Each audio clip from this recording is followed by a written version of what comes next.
What's going on, everyone? Welcome back to Overkill Reviews, BangerTV's weekly heavy metal review show. My name's Daniel DK. When I'm not here doing this, you can catch me on Twitch playing guitar 4 times a week. Come on by for your shred fix, and while you're checking stuff out, make sure you check out BangerTV's Patreon campaign, where you can get extra digital content, exclusive merch perks, and the ability to vote on the content which we cover. Which brings me to this week's review. Today's review was chosen by our Patreon community. Get involved, have your voice heard. You voted, we do it, and am I ever stoked you picked this one?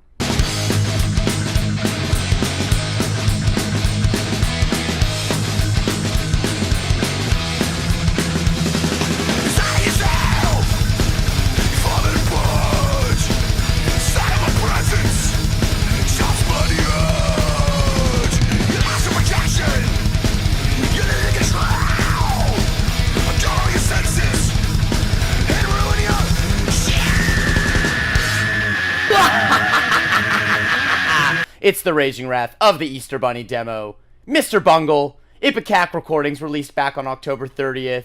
Get hyped. And in case this is your first exposure to Mr. Bungle, here's the quick one-sheet on the band. Alright, Mr. Bungle forms back in '85, but they're really mostly known famously for their jazzy, fusion, circus-core 90s output on Warner Brothers Records. This is their 4th full-length. It is a reimagined and better executed attempt at tunes from their '86 demo of the same name, returning OG and already all-star lineup, Mike Patton, Trey Spruance, and Trevor Dunn, back at it, and the addition of 2 new heavyweights for this record, 2 not so new, definitely not new dudes to the scene, Scott Ian and David fucking Lombardo, okay? I have been so stoked about this new lineup and this new raw thrash album.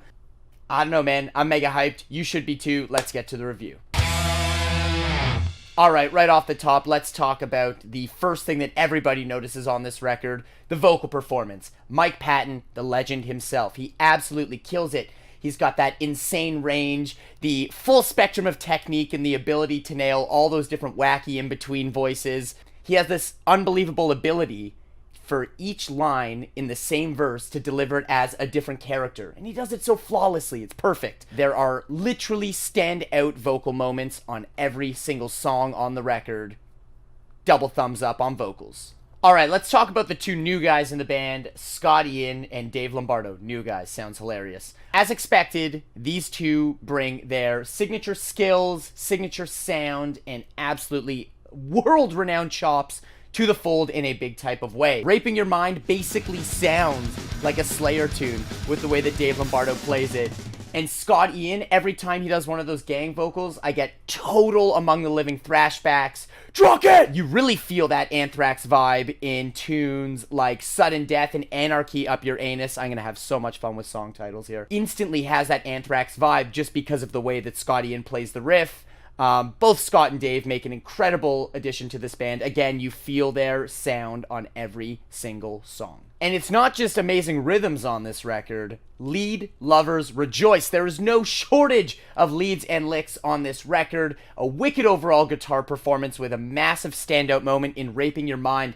There's those uncomfortable, diminished, harmonized melodies. That shit is rad. Absolutely love that. More of that, please, all the time. As well, all over the rest of the record, there's tapping, there's shred, there's all-out face-melting assault, there's well-thought-out, well-crafted solo work, as well, crazy standout moment, that eternally never-ending whammy pedal dive bomb in Spreading the Thighs of Death. Big stamp of approval from me on guitars on this record. Absolutely worth mentioning are the tones. Nothing better than some sexy dialed-in tone, am I right?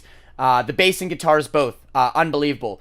The guitars have this certain amount of like single note clarity about it while still sounding overdriven and heavy as fuck. Really, really impressive sounding guitar tones. As well, the bass. Perfect amount of grit. Perfect EQ on it. Absolutely love the way the bass sounds. And the bass really does carry the groove when it needs to on this album, especially in songs like Lost for Words and Mathematics. Wicked bass stuff there. Super tight playing performances and tones dialed in all over this record.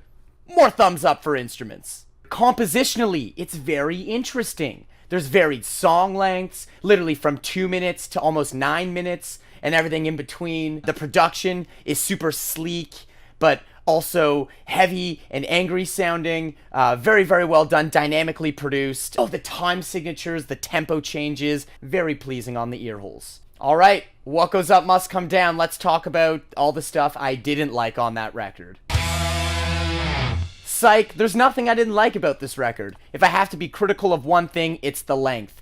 At 56 minutes, it really does feel like 56 minutes. There's not really a ton of filler on the record, so I don't know what I'd cut, but maybe if I had to change something, I would have ditched the 2 covers, retweaked Speak English or Die from SOD. Fun. Already saw it in the YouTube collab video they did. Maybe it didn't need to be on the record.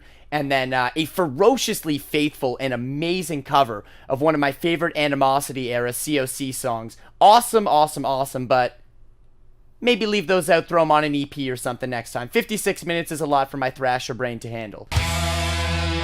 I know I've already praised Mike Patton enough, but let me really hit it home this time. The dude literally ties the whole record together. It's his fun, silly, and experimental signature vocal stuff that sets this band and album apart from others in the same riff vein. All the classic Patton, maniacal laughing tracks, extended growls, ridiculous yelps, all the screaming and all that shit. That is truly what makes this record special.